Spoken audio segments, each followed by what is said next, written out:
Estamos lidando com um tipo de racismo que normalmente se divide em duas categorias. Primeira, racismo individualizado. E segunda, racismo institucionalizado. E estamos lidando com ambas agora. Eles não tiveram que confrontar esse tipo de questão antes, cara a cara, por conta da pequena população negra no Canadá. Na sua opinião, você acredita haver algum racismo nessa universidade? Bem, há discriminação racial nessa cidade, há discriminação racial nesse continente, e eu ficaria muito surpreso se a universidade fosse formada por um grupo de anjos, enquanto que sabemos muito bem que nossa sociedade não é assim. Sobre haver discriminação racial nessa universidade, decidirei no momento em que escutar as evidências nos devidos termos. Nesse sentido.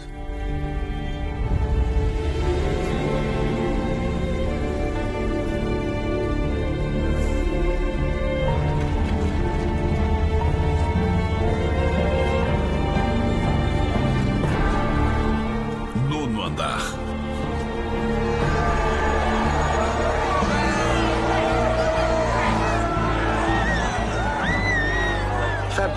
Fevereiro de 1969. Por 2 semanas, centenas de estudantes se trancafiaram no centro de computação da universidade. Eles estavam protestando contra o suposto racismo de um professor da universidade. O que começou como protesto pacífico tornou-se violência bruta quando os ocupantes supostamente atearam fogo ao prédio e destruíram os computadores com machados. 97 protestantes responderam a diversas acusações criminais.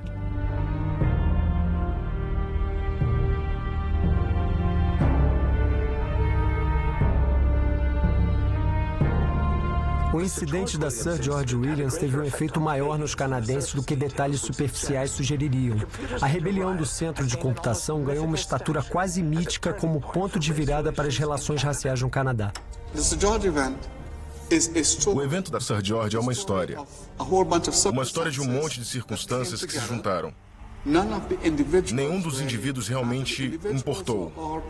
Os indivíduos eram todos parte de um mosaico e eles representaram uma história que está integrada a toda a comunidade.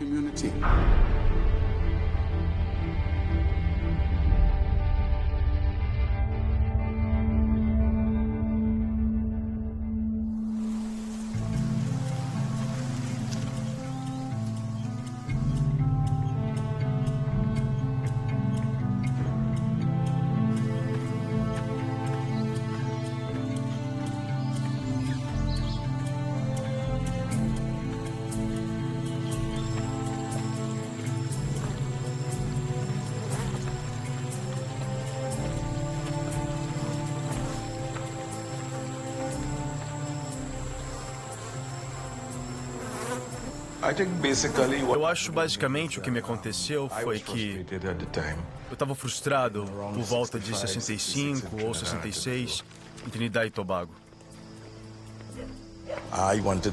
Eu queria algo mais, queria explorar outras possibilidades e a ideia veio que, olha, eu teria que sair de Trinidad.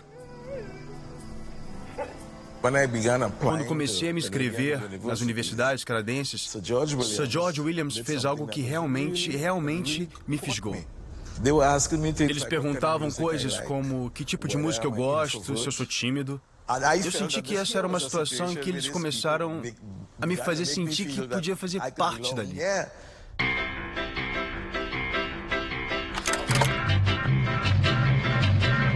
Hey friend, say friend, come on over, looking for happiness, this is the place.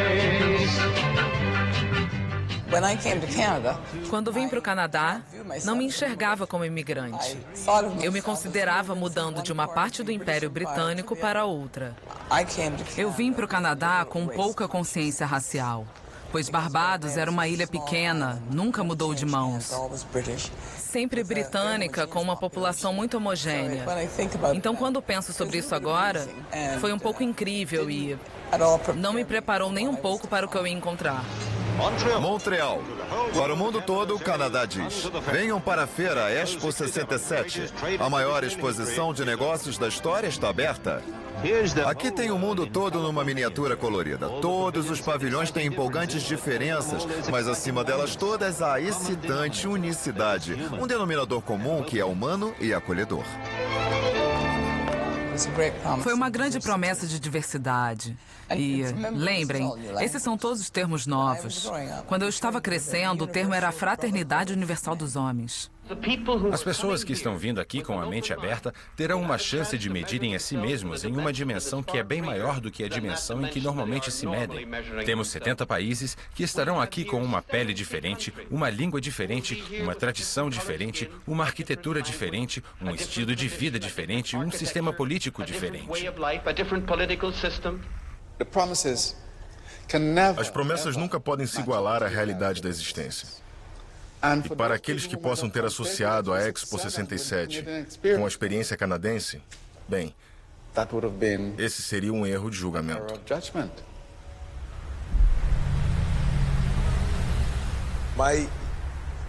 Meu medo imediato era tentar alugar uma casa para morar.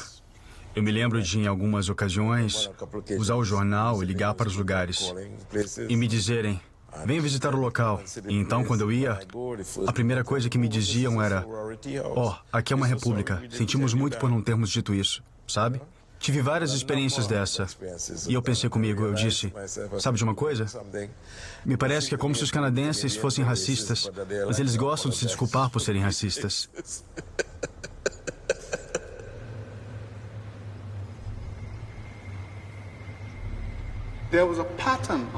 Havia um padrão de comportamento que me chamou a atenção no ano acadêmico de 1966-1967.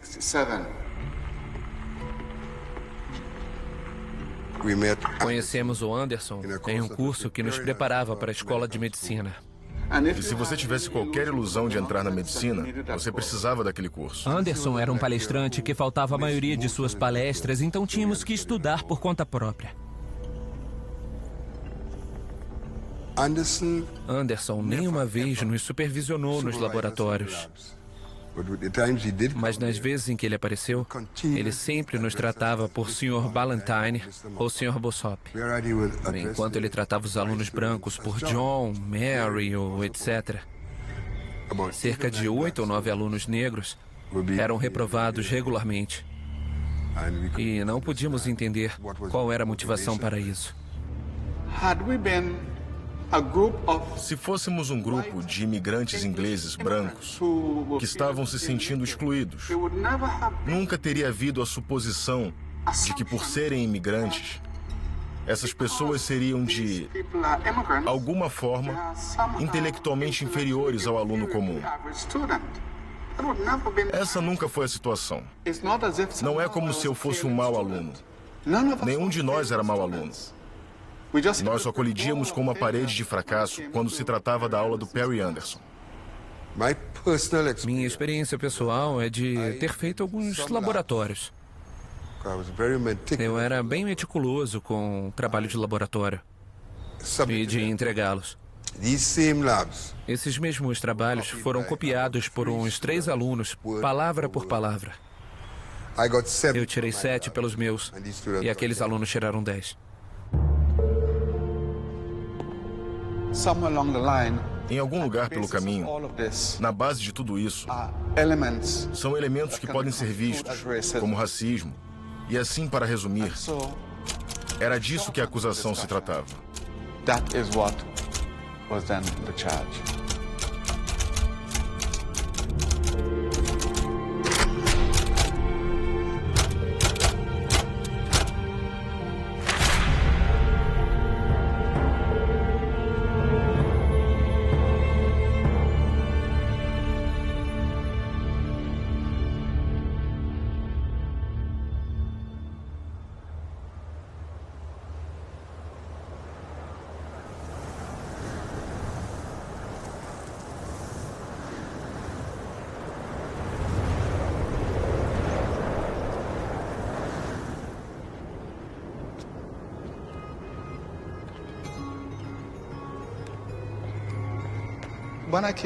Quando eu cheguei, eu era um estranho. A qualidade essencial da comunidade era de frieza.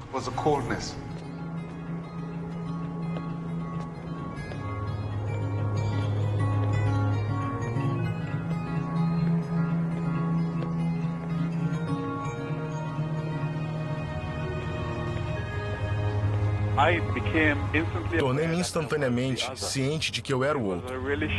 Era uma demarcação bem acentuada de um estado para o outro. E sendo o outro, você não podia ir a lugar nenhum sem ser observado.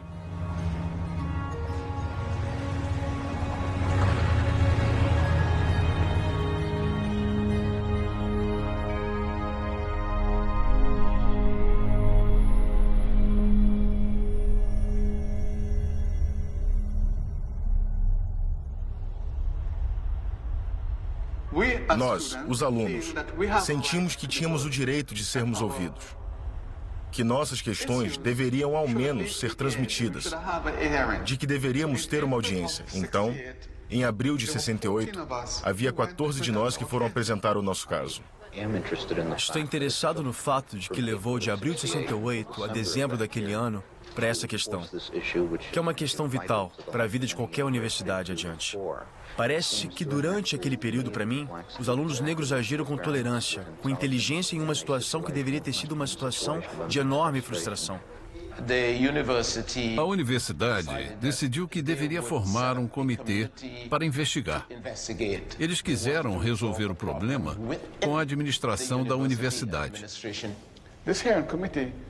Esse comitê de audiência deveria organizar um encontro para repassar as acusações. Esse comitê de audiência, composto de 2 professores negros, 2 brancos e um professor, acho que professor Manning, de herança indiana.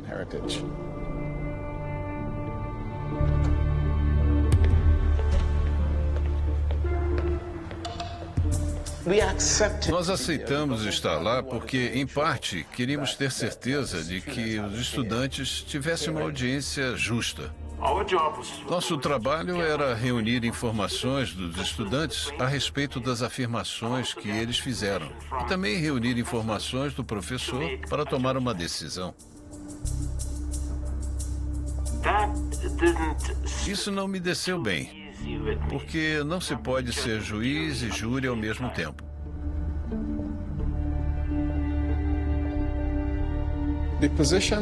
A posição em que estavam os 2 professores negros era insustentável. E os alunos foram muito espertos. Eles se certificaram de que não pudéssemos fazer nossa função, pois me confrontaram no mezanino. 4 deles me confrontaram no mezanino com acusações insanas. E você é vendido, traidor, isso, aquilo. E me deixou tão nervoso que quase entrei numa briga. E nessa hora percebi, aquilo significava que eu não poderia sentar, receber informações e fazer julgamentos a respeito. Então, foi isso que aconteceu para que saíssemos do comitê.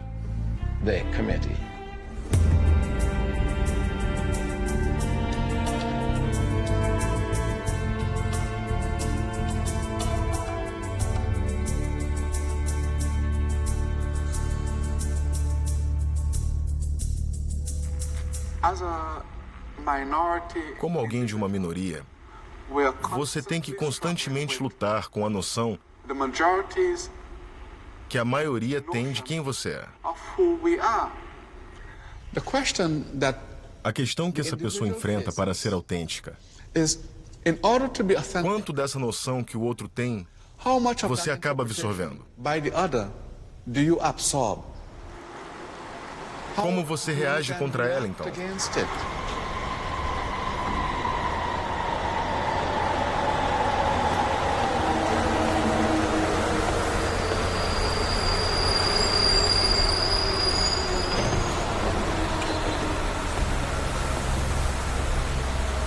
Bem, meu pai é Moale Ndongo. Ele era conhecido como Moale já durante o incidente da Sir George.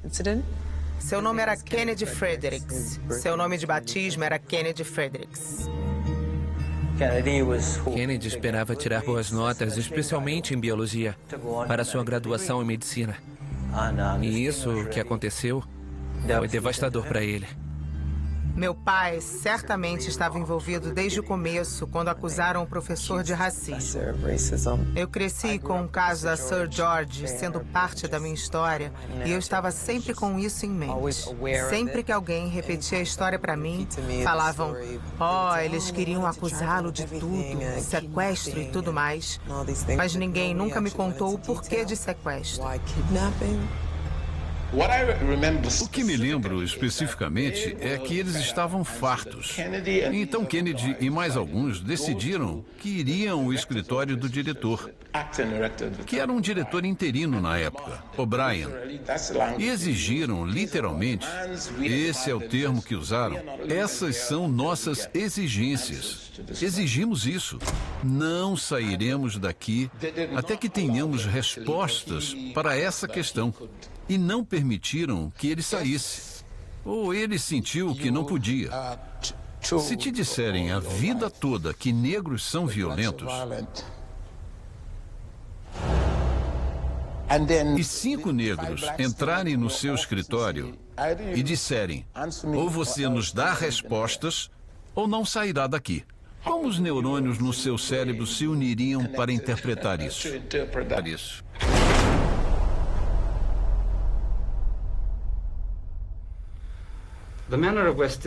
O trejeito dos indianos é de alguma forma mais expansivo do que os nossos. Eles tendem a falar com largos gestos, tendem a rir desmedidamente. Talvez sua linguagem é pitoresca. A escolha, frequentemente obscena. Mas hoje em dia, claro, uma vez que ninguém parece se opor a esse tipo de linguagem, ninguém levou isso tudo a sério. E fomos assegurados, portanto, que seria errado de nossa parte, seria exagero se nós encarássemos o que os alunos estavam dizendo como sendo seu valor real.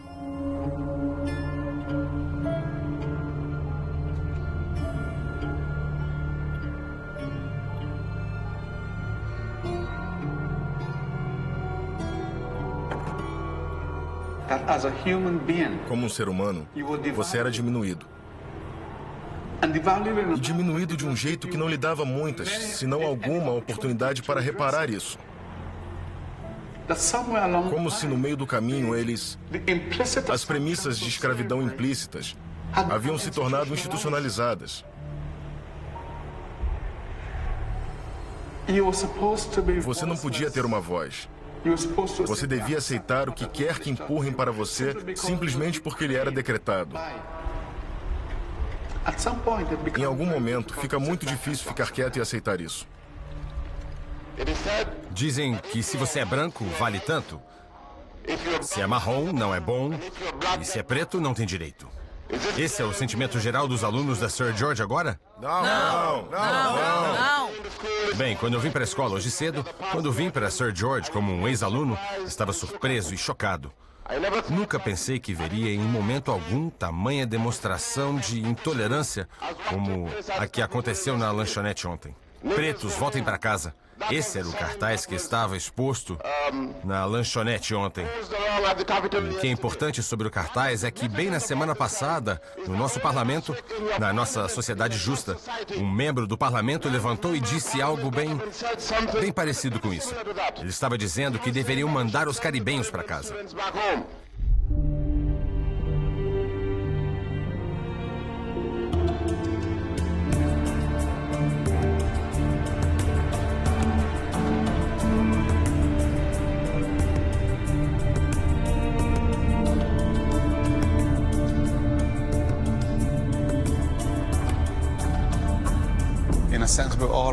De certa forma, éramos todos defensores dos nossos irmãos naquele tempo.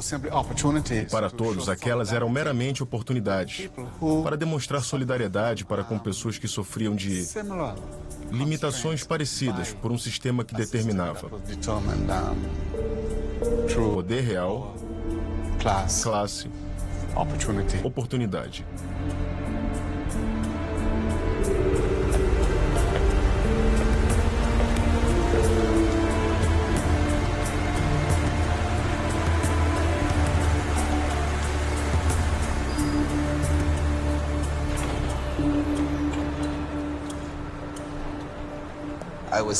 Eu era presunçoso, claro, pois tinha sido, sabe, insultado de forma bem negativa,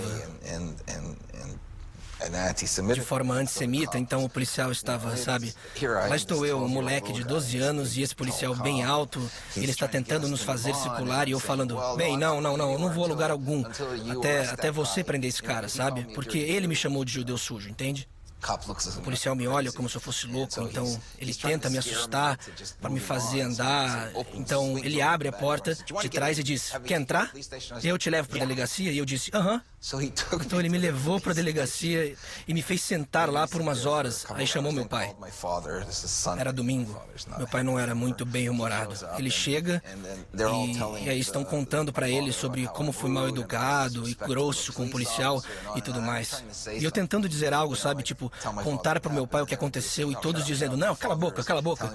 Meu pai me dizendo para ficar quieto, de qualquer modo, no final de tudo, eles estavam marcando uma data para o juizado de menores e tudo acontecendo e quando saímos, passamos pela porta, estamos descendo a rua para voltar para casa e eu disse para meu pai, bem, papai, você não me deixou falar, sabe? Quer dizer, o homem que gritou com a gente me chamou de judeu sujo. O rosto dele ficou branco. Ele virou, pegou minha mão, me levou de volta para a delegacia, andou até o sargento e disse, eu quero o nome da pessoa que fez a queixa.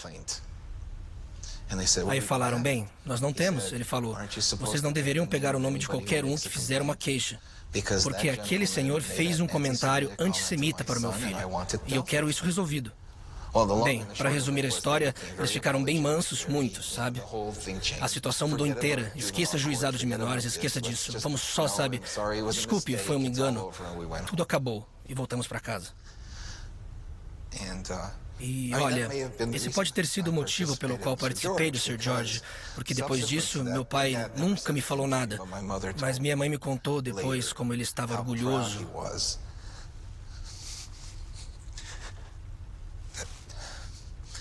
Por eu ter me imposto.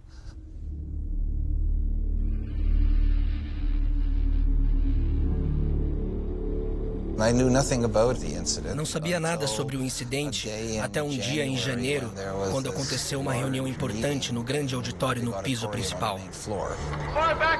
Já há 10 meses, alguns alunos negros proferiram acusações de racismo contra um professor da Sir George Williams. E durante todo um período de 10 meses, a administração daqui parece não ter conseguido uma única ação construtiva a respeito dessas acusações. Estou decepcionado com o fato de que a administração da universidade é incapaz de lidar com uma questão tão básica, tão simples. Essencialmente, o que aconteceu foi que os alunos questionaram a constituição do comitê. Nós 6, que estávamos no centro disso, não fomos levados em consideração quando 2 substituições foram feitas pelos professores negros. Os alunos negros disseram que o novo comitê era inaceitável para eles. Eles não foram consultados no momento de sua formação? Ocorreu uma quebra na comunicação. Acredito que houve tentativas para entrar em contato com os alunos negros. Parece não ter dado em nada. Não sei de quem é a responsabilidade aqui. Havia um certo grau de ansiedade. Eu tinha me removido do processo, porque senti que, de certa forma, eu estava comprometido. Estava originalmente concordado que um comitê deveria ser aceitável, tanto para os alunos negros quanto para Anderson. Então, uma vez que uma das condições não foi cumprida, portanto, até onde interessa a quem está do lado da justiça, essa audiência e esse comitê são totalmente inválidos. Pelo que me lembro, o comitê, então, fez uma interrupção, saiu da sala, conversou, voltou para a sala e disse algo com o sentido de, bem, decidimos que somos imparciais e nós vamos continuar. Minha maior preocupação era que a audiência prosseguisse e que Perry tivesse a chance de se inocentar. Tenho a impressão de que Perry estava vulnerável. Meu trabalho era proteger seus interesses porque a administração da universidade e seus advogados, obviamente, considerariam primeiro suas obrigações para com a instituição. Todo mundo, para sua própria perspectiva particular, estava perseguindo ou tentando criar uma situação em que sentissem que fosse justa, na qual a justiça fosse feita. A justiça foi feita pela perspectiva deles. Não tem ninguém aqui mais preocupado com essa questão do que eu. Eu também estou. Para falar a verdade, não estamos somente focando isso num membro individual da faculdade, mas também na administração. Então, quando nós estávamos responsabilizando o Anderson, de certa forma, estávamos desafiando a estrutura inteira daquele departamento. E eles não aceitariam aquilo de jeito nenhum. Eu disse que nessas condições, eu não responderia perguntas. Só tenho uma coisa a dizer, entretanto. Minha situação atual é que eu acho que consigo ficar sentado aqui por umas 4 horas. Mas tenho uma bexiga meio fraca e não posso responder pelas consequências depois disso.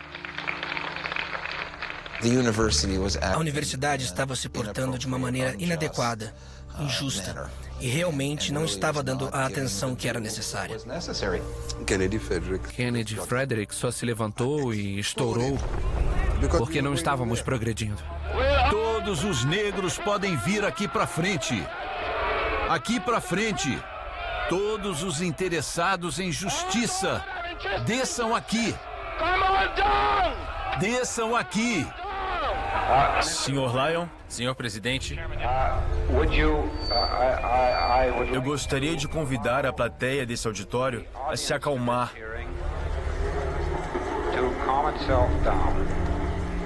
Quando isso ocorrer, estou muito ansioso para escutar suas observações. em certo ponto, a irmã do Perry, ela o estava chamando, parecendo bem preocupada para sair. E aí levei Perry para a saída e disse a ele que ele devia ir embora. Não faço ideia se o professor Anderson era racista ou não, ou se ele foi preconceituoso com aqueles alunos ou não. Nunca chegamos a isso. Pessoas que apoiam nossas exigências. Número 1, que a administração publicamente declare esse comitê ilegal. 2, que a administração se reúna conosco e com o Anderson imediatamente para instalar um novo comitê. 3, que a administração retire as acusações criminais contra 3 alunos negros. Se vocês concordam com essas exigências, pedimos que venham conosco agora mesmo. Vocês estão preparados para lutar pelos seus direitos? Sim! Vocês estão preparados para lutar pelos seus direitos? Sim! Vocês deixarão a administração nos pressionar? Não! Ou vocês pretendem ir até o fim? Sim! Até o amargo fim? Sim! O resultado daquela reunião, que deixou muita gente insatisfeita, levou à ocupação do centro de computação. Estamos no 9º andar, no centro de computação. E essa é a única sala onde a reunião vai continuar. Então, gente, vamos subir. Vamos tomar uma atitude agora, vamos. Todos que acreditam em justiça, imponham-se. Não fiquem sentados sem fazer nada, subam lá e imponham-se. Chegou a hora das pessoas brancas desse campus tomarem uma atitude de um jeito ou de outro. Então vamos nos impor agora por aquela escada, sigam aquele homem e vão. Se os brancos conseguem se abster e deixar pessoas como O'Brien controlá-las dessa forma, problema deles. São tolos.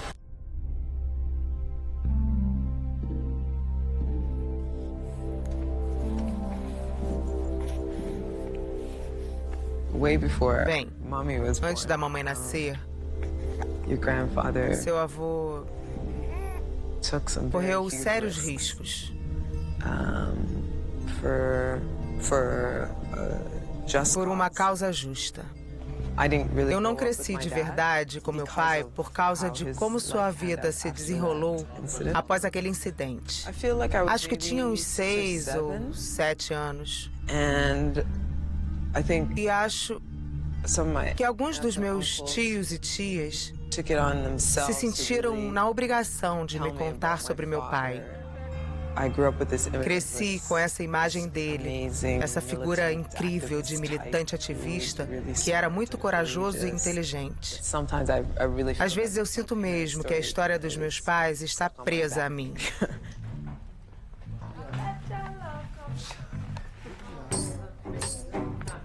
Viens pour répéter? É? Certo. Incrível. Então vamos repassar. Acho que eu meio que transpiro naturalmente o mesmo tipo de energia que meu pai liberava na época em que ele estava tipo lutando por justiça. We forward in this generation, triumphantly. Won't you help to sing? Meu maior medo é não causar mudança e não ser capaz de sentir que, ok, eu contribuí para algo em um plano maior.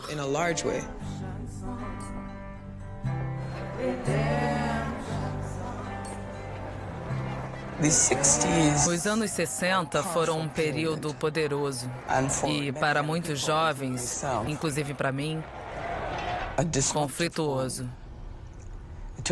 Levei muito tempo para me recuperar daquela época.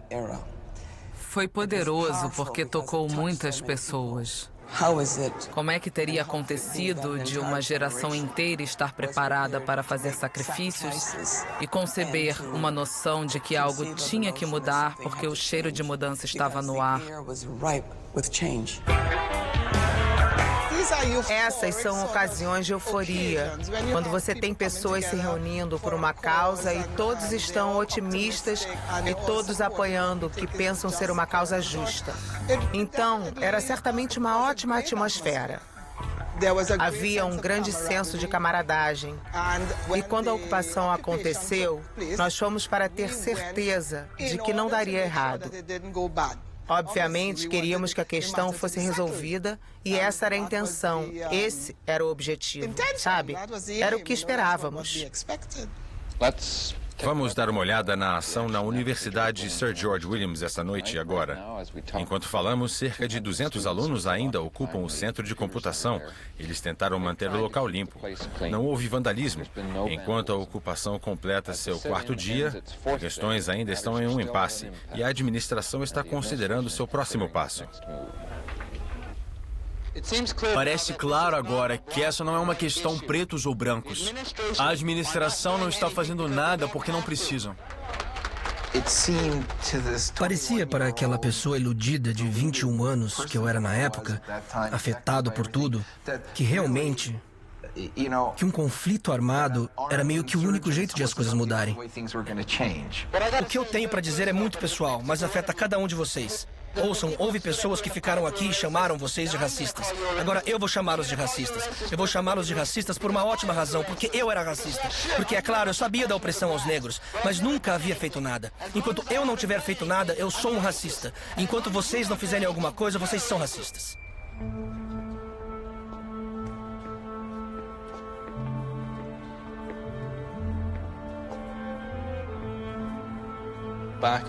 Lá nos anos 60 era mais aceitável, pelo menos fácil, falar sobre raça.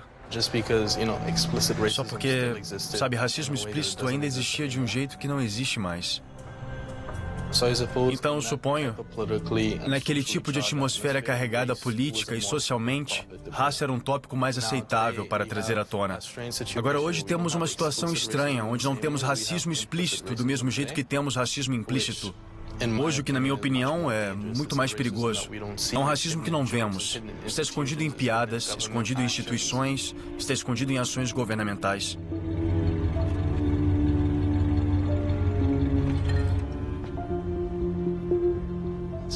Então, quando vim para cá, o primeiro lugar que visitei foi o interior de Quebec. Eu era o único caribenho no campus, eu era a única pessoa de cor no campus, e estava chocado. Eu vim para essa comunidade e disse, sabe, tipo, minha pele é de fato um problema aqui. Tipo, é na verdade uma questão. As pessoas a veem mesmo. Ao contrário de antes, quando eu nem pensava em mim desse jeito, e supõe que minha busca por compreender os tumultos dos computadores foi influenciada pelo fato de que eu senti, de muitas formas, o que eles sentiram na época e o que influenciou suas ações.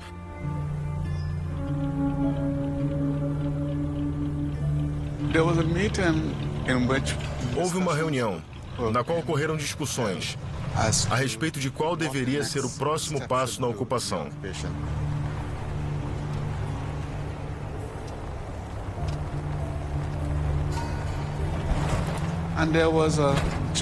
E havia um senhor ali, um senhor negro. que defendeu que talvez devêssemos pegar dinamite, colocar no poço do elevador e explodir a universidade.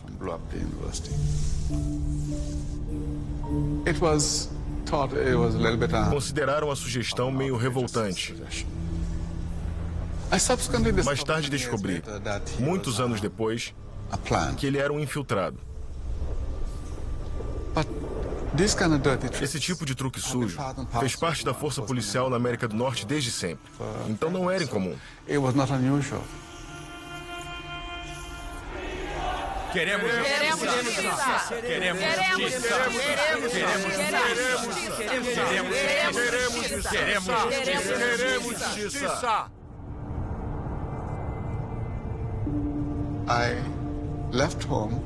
Saí de casa e fui para a universidade para me unir à ocupação. Naquele momento, a universidade estava fechada. 2 policiais de uma delegacia próxima apareceram. Cada um me pegou por um braço e me arrastaram para fora da universidade, para dentro de uma viatura. Me levaram para a ponte St. Charles.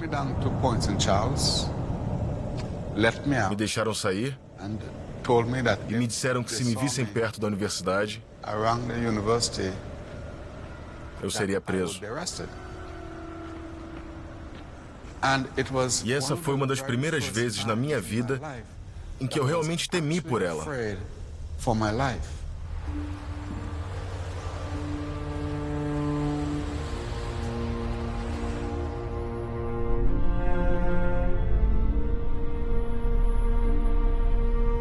Havia um medo, acredito, pela parte da administração, de que nos tornaríamos violentos.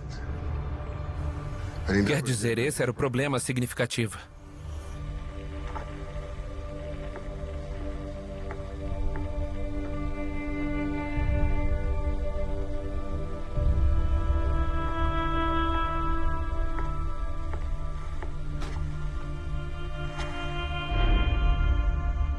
Temos que começar quando nos perguntamos a definir o que é violência. Violência não é física em primeiro lugar. Violência começa a partir de um estado mental.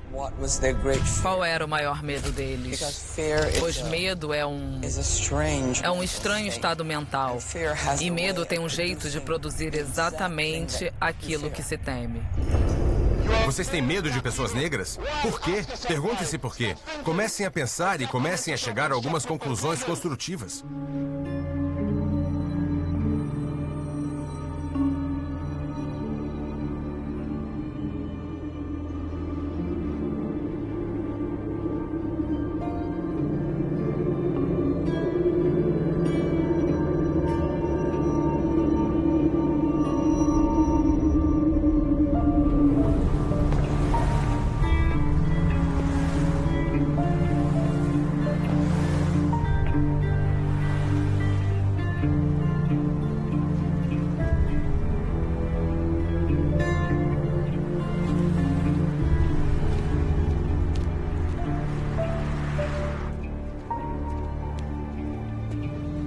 Acho que se você sabe que alguém está te observando e você pode ou não saber suas intenções, você se protege mais, ou em alguns casos, algumas pessoas se tornam bem paranoicas. Mas acho que você definitivamente se controla e disfarça. É difícil ser você mesmo o tempo todo.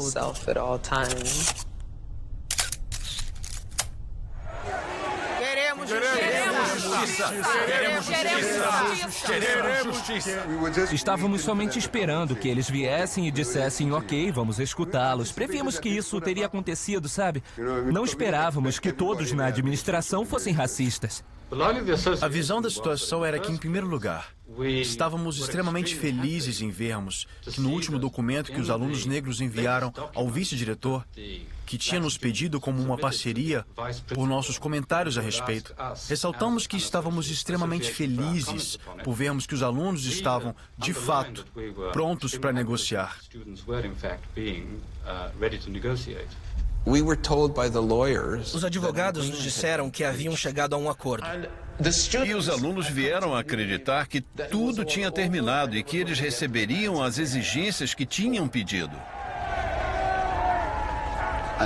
Isso prepararia o terreno para as exigências que fizemos, somadas a um comitê de audiência e assim por diante. Então estávamos meio confiantes de que, você sabe, estávamos a caminho de uma pequena vitória em termos de assuntos iniciais. Ganhamos. E não foi nenhuma persuasão política em particular que nos fez ganhar. Foi somente que nós perseveramos e pedimos o que desejávamos. E conseguimos. E aí a felicidade. E muitas pessoas foram embora. Muitas pessoas foram para casa. Sabe, se sentindo ótimas. Nós ganhamos. Estava resolvido. E eu, na verdade, fui para casa naquela noite. Para tomar um banho, dormir um pouco. E voltei pela manhã. Porque eu queria ser parte da equipe de limpeza. Mais uma vez, eu me senti realmente, e o nosso grupo sentiu fortemente que nós queríamos deixar o lugar do jeito que encontramos. Para que as pessoas entendessem que isso não era por farra ou para nos divertirmos às custas de alguém, mas era sobre um princípio. Mas eles estavam fingindo estar do nosso lado. E estavam fazendo de tudo para nos ajudar, quando na verdade, e de fato não estavam. O último acordo foi afundado pela união do corpo docente. Eles tinham voltado atrás na decisão. Descobrimos à tarde que o sindicato da universidade estava resistindo. E foi retardado por 2 dias, o que fez com que os alunos, os mais radicais, dizerem: viram o que dissemos? Não dá para confiar nessas pessoas.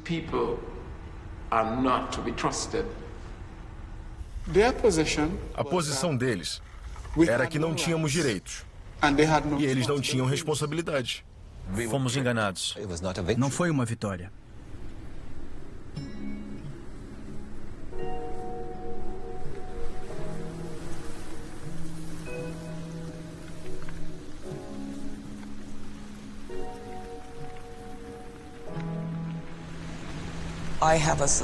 Eu suspeito que o desespero estivesse se espalhando. E muitas pessoas começaram a chegar à conclusão de que esses altos e baixos eram só um esforço para derrotá-los. Traição é provavelmente uma representação precisa de como me senti.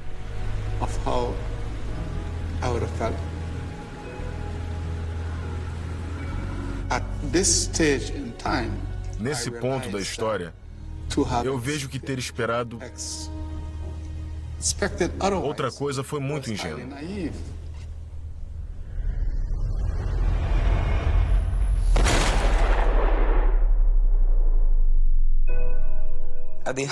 No aumento das expectativas de que haveria resolução, e então, com a terrível decepção ou queda pelas quais todos passaram emocionalmente, dava para esperar que alguns iriam se enfurecer.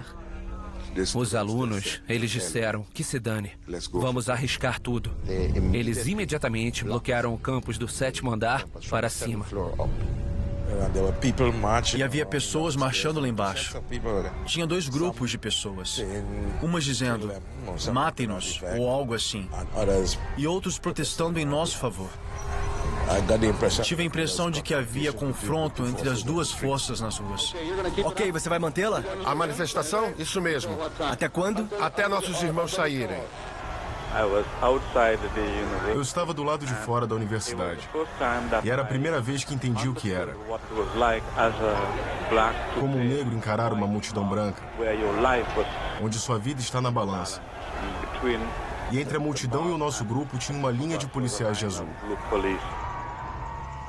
Todas as conversas estavam suspensas, então, na raiva, um aluno jogou algo para fora. Toda a emoção comprimida explodiu. As fichas de aulas eram jogadas pela janela. Janelas eram quebradas. E então, todo o trabalho que tivemos nas últimas semanas para monitorar E manter esses computadores em condições impecáveis e ver aquelas fichas voando pela janela me incomodou. O que eu acho é que foi uma tentativa desesperada da nossa parte para chamar atenção. Porque tinha muita gente na rua, ao redor do prédio. Mas sentimos de fato, pelo que estávamos ouvindo, que eles não estavam prestando atenção em nós. Essas fichas de computação e fitas, caindo feito neve do paraíso, pareciam o cérebro da sociedade espalhado ao vento, ou algo do tipo.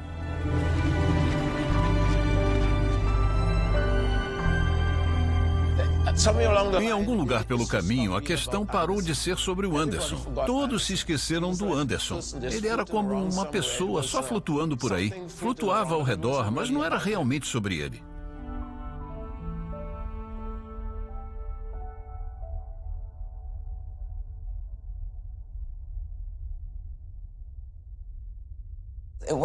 Foi um ato de desobediência civil e não havia sido planejado. Acho que no meu íntimo imaginei que ocuparíamos. E 2 dias depois, tudo estaria resolvido e todos estariam felizes e cantando de mãos dadas. Não foi bem assim. O centro de computação é uma parte bem delicada e importante da instituição hoje. A polícia será chamada? Eu não sei. Não tenho ideia a respeito. Mas eu sei que o vice-diretor O'Brien sente mesmo que pessoas são mais importantes do que máquinas e que os computadores não vieram para dominar essa universidade.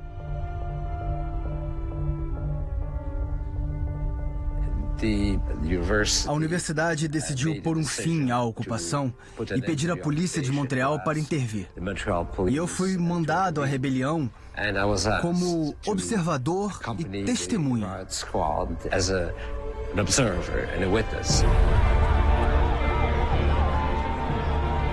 Era um esquadrão especial. Aqueles homens tinham pelo menos uns 2 metros e entravam marchando, sabe? Como uma debandada. Vieram com tudo. Quando vimos, estávamos sendo atacados pela polícia. Então, naquele momento, um grupo de alunos começou a usar as mangueiras de incêndio contra a polícia. Na primeira vez que vi um policial por aquela janelinha, e nunca esqueci disso, nunca vi tanto terror nos olhos de um homem. Não faço ideia do que falaram sobre nós, mas baseado no olhar, no rosto dele, acredito mesmo que eles pensaram que estivéssemos armados até os dentes e que fôssemos sair atirando.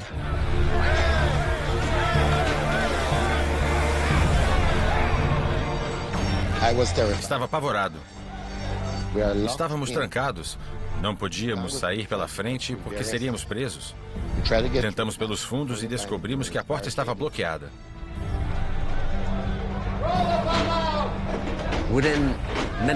Em minutos, até menos, vimos uma fumaça preta saindo dos dutos de ventilação. Havia uma porta nos fundos que estava sempre fechada. Nunca tínhamos aberto, estava trancada por dentro. E quando corremos para fugir da fumaça pela frente do prédio, a porta estava trancada pelo outro lado. Então estávamos praticamente presos lá. Era tipo uma nuvem de fumaça preta, como eu nunca tinha visto. E estava subindo. Estava descendo. Devo dizer, era aterrorizante, porque eventualmente, felizmente, parou a, digamos, 1 metro do chão.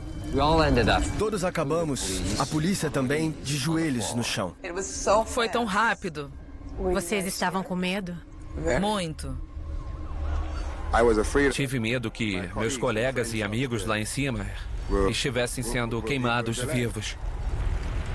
Só precisava de uma faísca. Qualquer uma daquelas 20 pessoas poderia ter feito isso. Ou 50 pessoas poderiam ter feito, eles estavam muito bravos. Era um ódio puro, primitivo e no sangue. Por quê?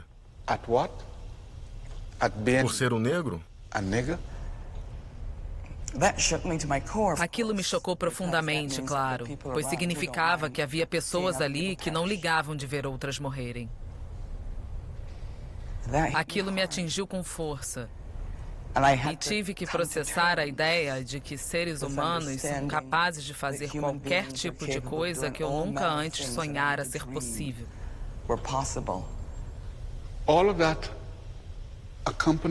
Tudo aquilo acompanhado de uma multidão branca cantando: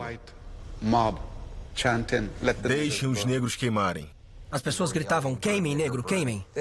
A cantoria de deixem os negros queimarem, sabe? Queriam que nós morrêssemos. Isso não se esquece.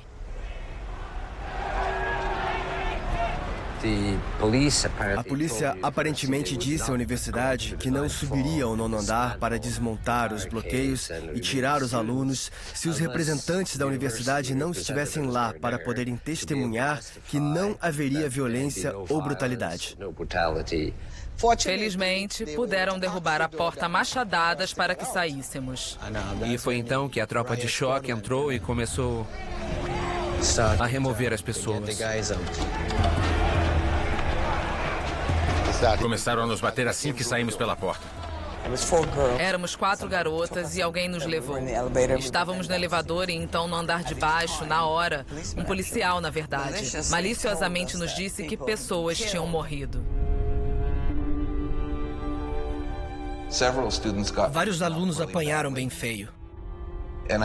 E sei disso, pois 2 deles foram colocados no meu camburão. E eles estavam um caco. Haviam sido severamente espancados. E eu conhecia aqueles 2. E eles não eram agressivos. Eles eram...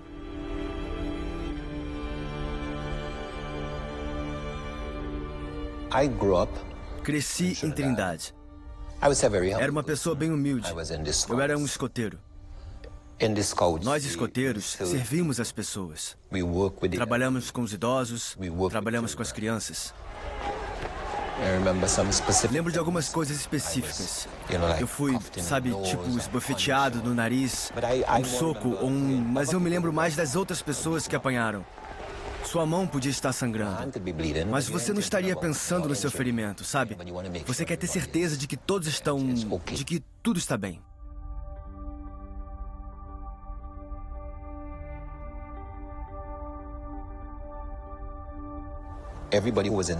Todos que estavam naquele centro, naquele momento, naquele andar em particular, foram presos.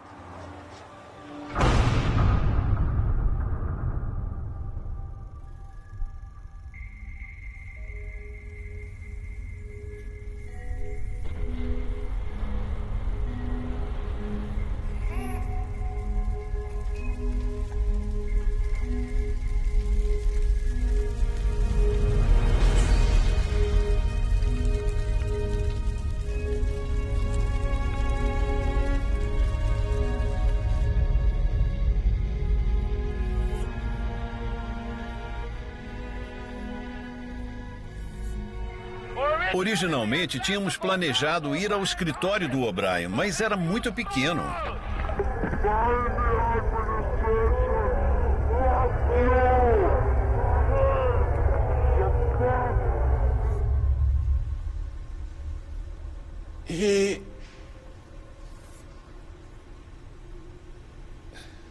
Ele.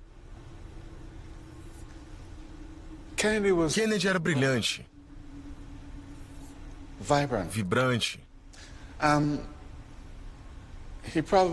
Ele provavelmente era... Bem, ele era muito brilhante.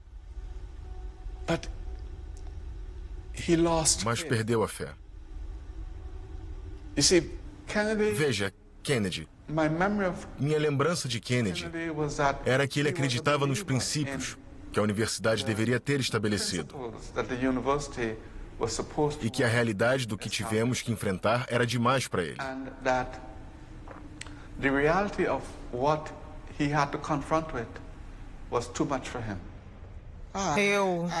Eu sei que ele partiu para a Tanzânia, bem, Ele partiu para a Tanzânia com nossas bênçãos e com todo o nosso dinheiro, pois pagamos, juntamos a fiança. Todos nós colaboramos para a fiança e sabíamos que eles queriam enforcá-lo e crucificá-lo no Canadá, em Montreal. Então todos disseram a ele, fuja.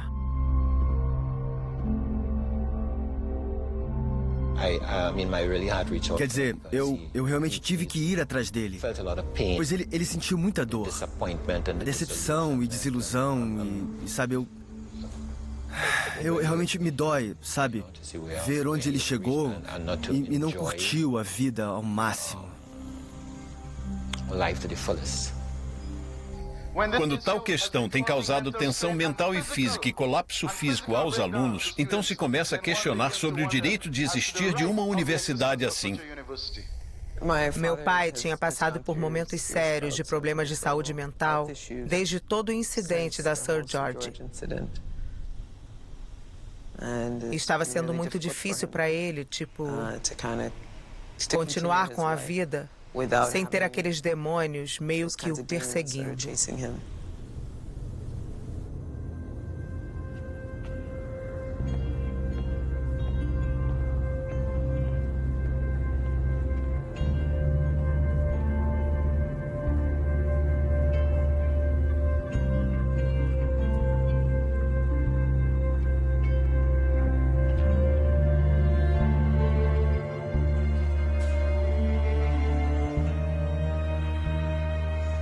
Claro, quando todos os outros alunos estavam sendo dispensados e liberados da prisão, os únicos que sobraram foram os alunos negros.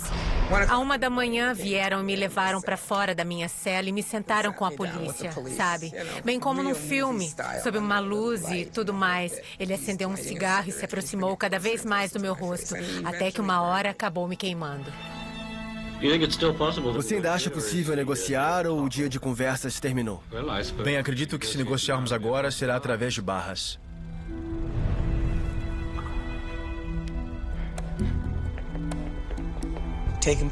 Participar de uma ocupação não é errado.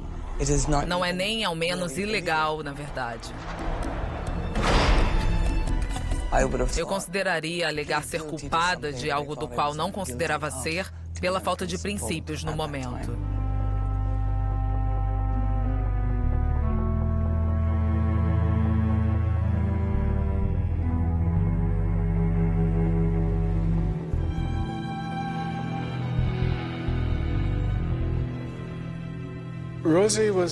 Rose era um personagem heróico. Ele era muito brilhante. Não acho que ele estava na Sir George na época. Acho que ele estava na McGill. Mas ele nos apoiou completamente. Vocês mostraram aqui mesmo que essa instituição é racista. E na instituição base de tomada de decisões daqui, seu parlamento demonstrou isso. Roosevelt Douglas, que estava envolvido com o movimento dos alunos negros, ganhou notoriedade nacional pela participação na ocupação. Desde sua soltura da cadeia do ano passado, ele fez uma carreira plena como militante defensor do poder negro. Eu luto pela libertação e acredito que meu país tem a capacidade de produzir e providenciar a todo o seu povo um padrão decente de vida. E para tal, deve haver certas mudanças estruturais básicas. Acho que Rose Douglas foi o único que persistiu em tentar estender o alcance político da situação inteira. Dizem que Rose Douglas é uma ameaça à segurança nacional. A vida toda ele sentiu que estava sob vigilância. Era uma realidade que tínhamos infiltrados? Sim, isso estava provado. Era uma realidade que os chamados líderes estavam sob vigilância? Sim, isso foi confirmado. Houve um testemunho dramático hoje perante a Comissão McDonald da Polícia Montada. Veio de um americano chamado Warren Hart, que afirma que por 4 anos trabalhou como agente no Canadá e outros países. Seu trabalho era se infiltrar em grupos radicais como os Panteras Negras. Roosevelt, Rose e Douglas era para ser o alvo principal de Hart. Hoje, Hart testemunhou que lhe ordenaram que desobedecesse à lei para conseguir informações. Ele abriu correspondências, invadiu prédios e secretamente gravou conversas de Douglas. Suas ordens, ele disse, vieram diretamente da Polícia Montada.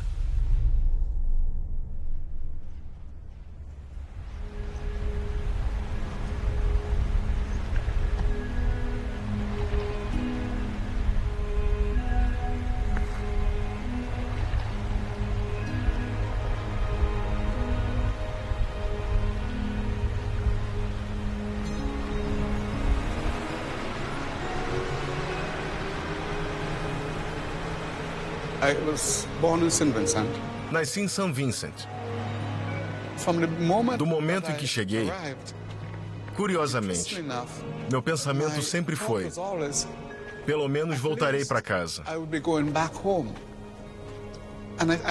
E acho que essa é a opinião clássica do imigrante. O imigrante muda para uma nova comunidade. Eles não são dali, mas se confortam com a possibilidade de que podem voltar para casa. E para muitos de nós, voltar para casa significa enfrentar o fato de que você foi embora há tanto tempo que não dá mais para voltar.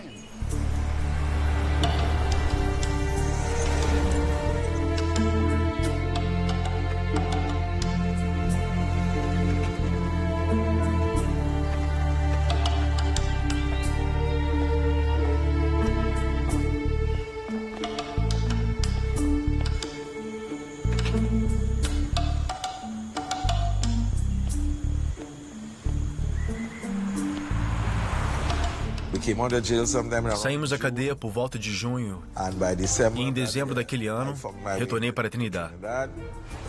Voltei para casa para avaliar o que estava acontecendo em Trinidad. Hoje faz exatamente 2 semanas desde as primeiras demonstrações contra o que as pessoas do poder negro aqui chamam de imperialismo canadense e contra os julgamentos dos 10 caribenhos em Montreal. As demonstrações se formaram de maneira estável, tanto em número de pessoas preocupadas com eles, quanto em sua ferocidade. Começou com a questão sendo sobre a Sir George Williams. Mas as questões locais assumiram. Movimentos em massa foram às ruas. Estamos falando de 20 mil, 30 mil pessoas marchando todos os dias. Havia uma raiva e entusiasmo. Dava para sentir. Não era algo tangível, mas era algo que dava para sentir. As pessoas queriam fazer alguma coisa. No momento, o desemprego estava muito alto. As pessoas estavam muito frustradas com a situação, a falta de oportunidades. Queremos acabar com a exploração economicamente, culturalmente, em todos os sentidos, por poderes estrangeiros brancos, particularmente da América do Norte e Inglaterra. À medida que descemos a rua, passaremos por vários outros bancos canadenses. Vocês são um dos nossos maiores exploradores. E no momento em que eles foram presos pelos protestos contra os bancos, a situação arrebentou. Acho que num nível local, uma borboleta bateu as asas e isso estourou. Estourou porque havia o movimento do poder negro nos Estados Unidos. Tinha o movimento da libertação na África ao mesmo tempo. Tinha o Caribe todo andando em direção a diferentes níveis de independência. O Caribe inteiro está sob controle dos imperialistas. E o Caribe todo deve lutar para se libertar. E já que somos o mesmo povo, devemos nos ajudar em nossas lutas para nos libertarmos do imperialismo racista. Quando chegou abril de 1970, eles passaram o estado de emergência, porque queriam que o exército saísse e acalmasse as manifestações das pessoas nas ruas. Pois elas estavam se manifestando todos os dias. Elas passaram o estado de emergência e eles tentaram fechar a praça. A praça era o local conhecido para a expressão das pessoas. Eric Williams, quando veio em 56, a chamou de Universidade da Praça de Woodford. Essa Universidade da Praça de Woodford, em 1970, se tornou o Parlamento do Povo. E o que o governo fez? A fechou, para prevenir a expressão do povo.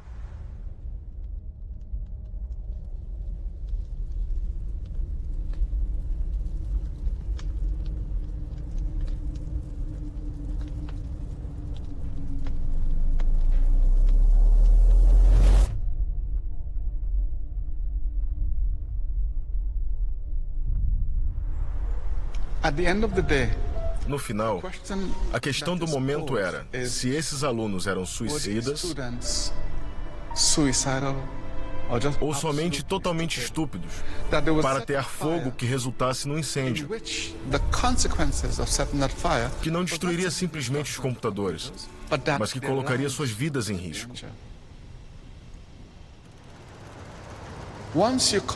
Uma vez que você chama alguém, que você identifica alguém, não somente como outro, mas como um animal selvagem, que você gostaria que queimasse, aí fica muito fácil presumir que você pode dar um passo e criar as condições sem nenhuma evidência direta.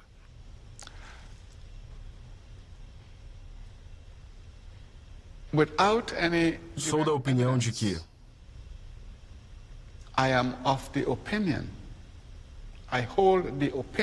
da opinião de que, e todos têm direito a uma opinião, o fogo foi iniciado pela força policial.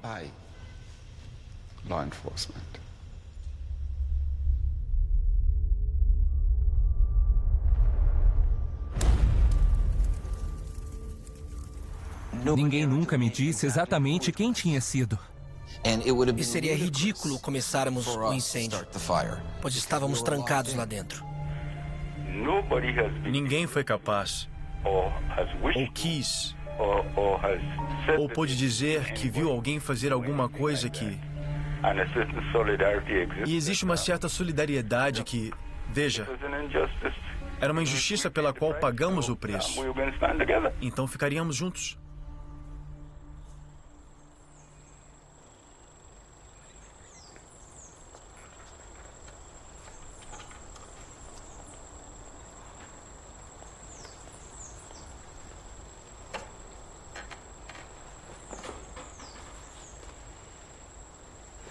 Você acha que a suspensão serviu a algum propósito útil? De maneira alguma. Na verdade, acho que foi pessoalmente prejudicial. Ficou no meu histórico. Você agora tem uma suspensão. Mesmo se for cancelada depois, você acha que prejudicará a sua carreira futura? Com certeza. E posso fazer referência a um artigo do New York Times com relação a isso, onde foi feita uma afirmação de que alunos tinham feito uma acusação de racismo contra mim, que a administração tinha proposto me suspender e que um inquérito estava pendente. A conotação disso, é claro, é que a administração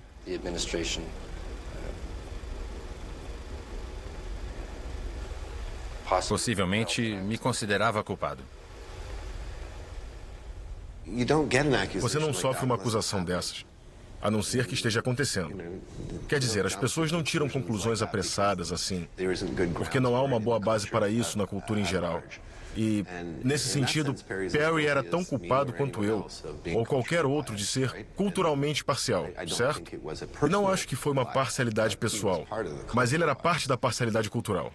Você já tinha lidado com alunos negros antes? E qual era o seu relacionamento com eles, caso tenha lidado? Pode ser mais específico na sua pergunta? Você já tinha lidado com alunos negros antes, com indianos antes, de qualquer forma. E como era o seu relacionamento com eles?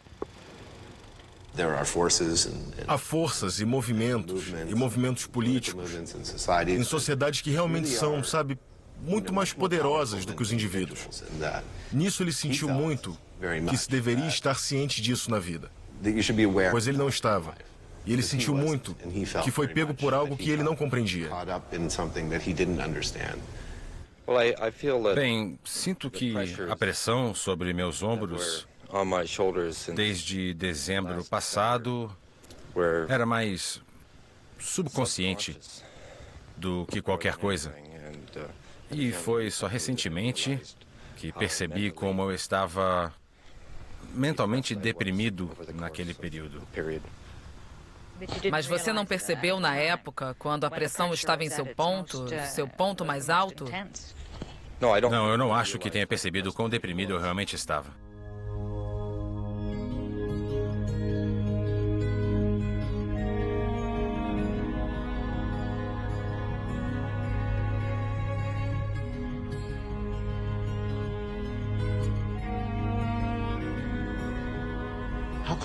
Como se pode dizer?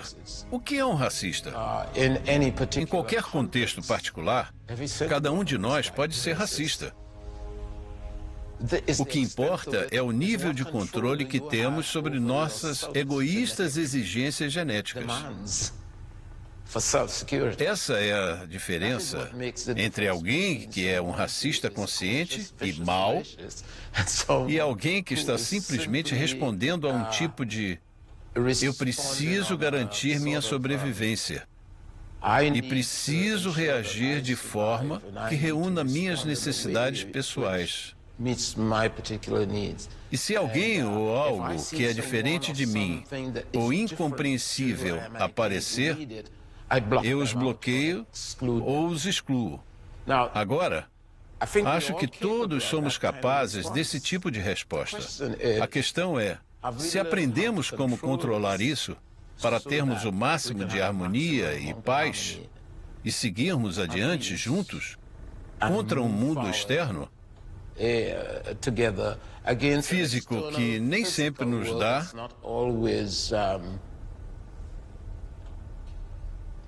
a segurança de que precisamos.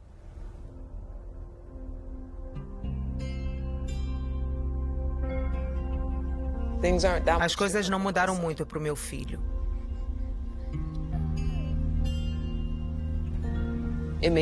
Pode parecer diferente, porque há um pouco mais de tolerância, mas eu realmente não vejo isso. Então, se eu ficar aqui com meu filho, que é afro-caribenho, cujo pai, ao sair na rua, vê meninas brancas que atravessam a rua quando vêm sair do seu apartamento, para depois atravessarem novamente, depois de passar por ele, nesses momentos eu fico tipo, não há nada que possamos fazer.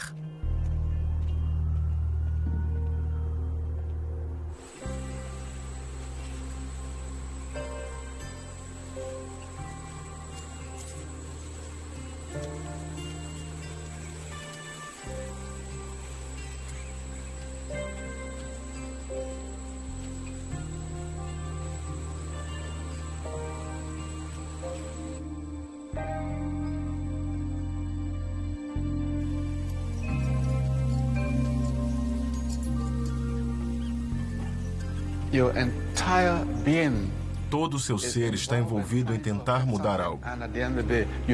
E no final você fracassou. E fracassou espetacularmente. E até hoje as relações com meus 2 filhos é confusa por causa daqueles dias. Quando eu não estava presente. Na sequência, eu e minha mulher acabamos nos divorciando. E não me importo de dizer a eles, sabe?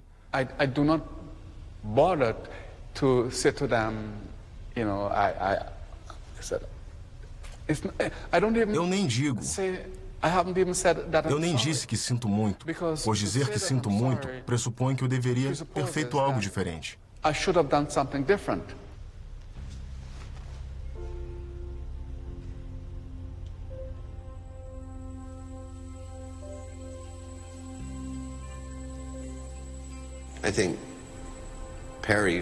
Acho que Perry sentiu bastante. Que era algo absolutamente horrível que estava acontecendo com ele. Acho que minha mãe quis continuar e persistir na vida que tínhamos. Enquanto Perry, eu acho, viu de outra forma. Isso é quando eu comecei a ter lembranças. Não sei se tinha 4 ou 5 anos de idade. Lembro-me de sentar nas escadas. Estávamos em um duplex em Notre Dame de Grace. Acho que tinha 2 andares. Deve ter sido. Lembro de me sentar nas escadas e somente ouvir vozes falando alto lá embaixo, sem entender o que acontecia. Então me lembro da minha mãe indo embora.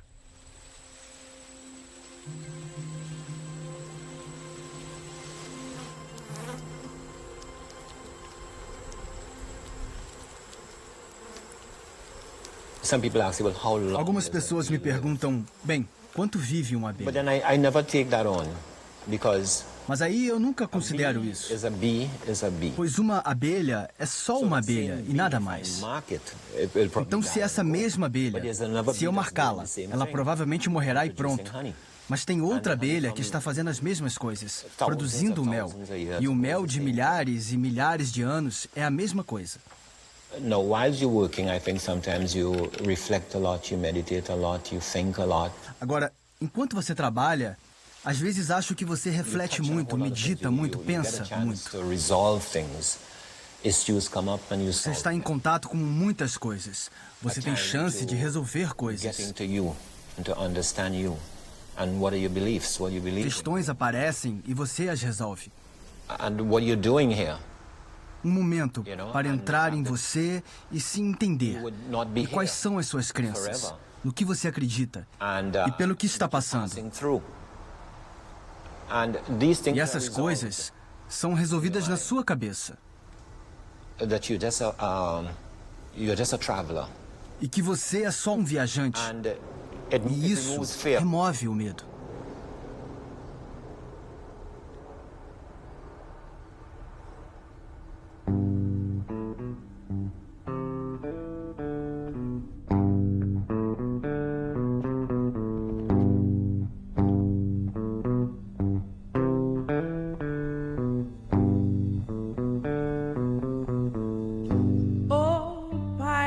Yes, they robbed I, sold I to the merchant ships. Minutes after they took I from the bottomless pit, but my hand was made strong by the hand of the Almighty. We forward in this generation triumphantly. Won't you help to sing these songs of freedom? 'Cause all I ever had, redemption song, redemption songs.